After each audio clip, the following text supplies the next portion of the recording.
আলহামদুলিল্লাহিল্লাযী ওয়াকাফা ওয়াসসালামুন আলা ইবাদিহিল্লাযীনা ইসতাফা আম্মা বা'দ।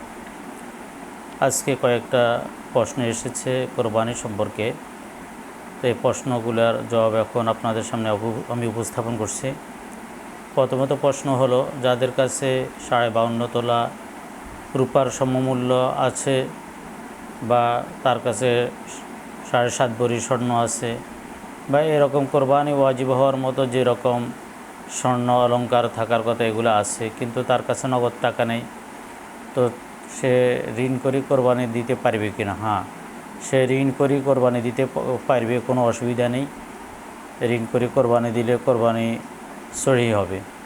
এমনিভাবে কোনো ব্যক্তির উপর কোরবানি ওয়াজিব নয়, কিন্তু তার ইচ্ছে হলো সে কোরবানি দিবে, সেও যদি ঋণ করে কোরবানি দেয় কোনো অসুবিধা নেই।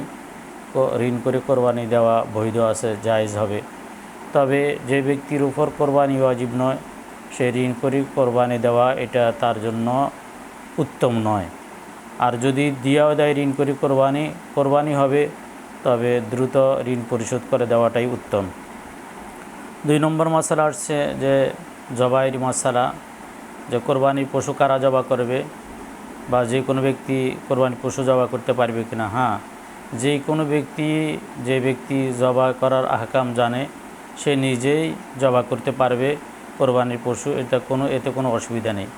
কাউকে যদি কোরবানির পশু জবা করা হয় কারো মাধ্যমে, তাহলে অবশ্যই তার পারিশ্রমিক দিয়ে দিবে। কোরবানির পশু জবাই করি পারিশ্রমিক নেওয়া উভয়টাই বৈধ। আর কোনো ব্যক্তির মাধ্যমে যদি কোরবানির পশু জবাই করা হয়, তো এর বিনিময়ে তাকে চামড়া দেওয়া বা গোশত দেওয়া এটা বৈধ নয়, বরং তাকে পারিশ্রমিক দিয়ে দিবে। আরেকটি মাসলা আসছে যে তাকবীরে তাশরিক কোন দিন থেকে শুরু হবে। তাকবীরে তাশরিক ঈদের আগের দিন তথা 9 জিলহজ ফজর থেকে 13 জিলহজ আসর পর্যন্ত তাকবীরে তাশরিক বলবে, অর্থাৎ আল্লাহু আকবার লা ইলাহা ইল্লাল্লাহু আল্লাহু আকবার ওয়ালিল্লাহিল হামদ। এই তাকবীরটা ঈদের আগের দিন তথা 6 জুন শুক্রবার ফজর থেকে 10 জুন মঙ্গলবার আসর পর্যন্ত এই তাকবীরটা প্রত্যেক ফরজ নামাজের পরে পুরুষ মহিলা উভয় একবার পড়বে। তবে পার্থক্য এতটুকু, পুরুষেরা জোরে আওয়াজে বলবে আর মহিলারা আস্তে আওয়াজে বলবে, অর্থাৎ মহিলাদের আওয়াজ নিচু হবে, তারা সমস্বরে বলবে না। আরেকটি মাসলা আসলো, সেটা হলো যে আরাফার রোজার বিষয়ে আমাদের দেশে অনেক বিভ্রান্তি আছে। বিভ্রান্তিতে না যাওয়াই ভালো। যে রাসূলুল্লাহ সাল্লাল্লাহু আলাইহি সাল্লাম বলছেন, সিয়ামু ইয়াউমি আরাফাতা আহতাসিবু আলাল্লাহি আন ইউকাফিরাস সানাতাল্লাতী ক্বাবলাহু ওয়াল্লাতী বা'দাহু।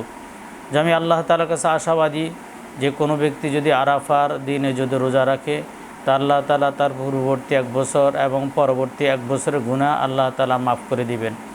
তো এখানে আরাফার দিনের রোজার দ্বারা উদ্দেশ্য হলো 9 জিলহজ, অর্থাৎ কোরবানির আগের দিন 10 জিলহজের আগের দিন, যেটা বাংলাদেশ অনুযায়ী শুক্রবারে পড়ে। সুতরাং শুক্রবারে এই রোজাটি রাখবে। যেমন সিয়ামে আশুরা, রাসূল সাল্লাল্লাহু আলাইহি সাল্লাম সিয়ামে আশুরা বলছেন, সেখানে যেরকম আশুরা দ্বারা 10 মুহররম উদ্দেশ্য, সেটা বাংলাদেশের 10 মুহররম উদ্দেশ্য, সৌদি আরবের 10 মুহররম উদ্দেশ্য নয়। জিলহজের 10ম তারিখে কোরবানির কথা আসছে, তো জিলহজের 10ম তারিখে এটা বাংলাদেশের জিলহজের 10ম তারিখ উদ্দেশ্য, এটা সৌদি আরবের 10ম তারিখ উদ্দেশ্য নয়। এরকমভাবে হাদিসের অনেকগুলো প্রমাণ আছে।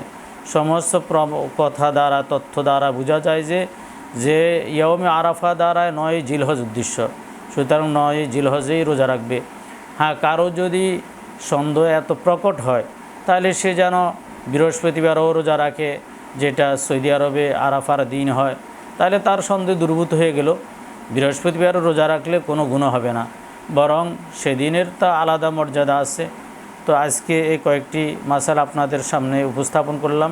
আগামীকালকে ইনশাআল্লাহ ধারাবাহিকভাবে মাসালা বলা হবে। আল্লাহ আমাদেরকে আমল করার তৌফিক দান করে।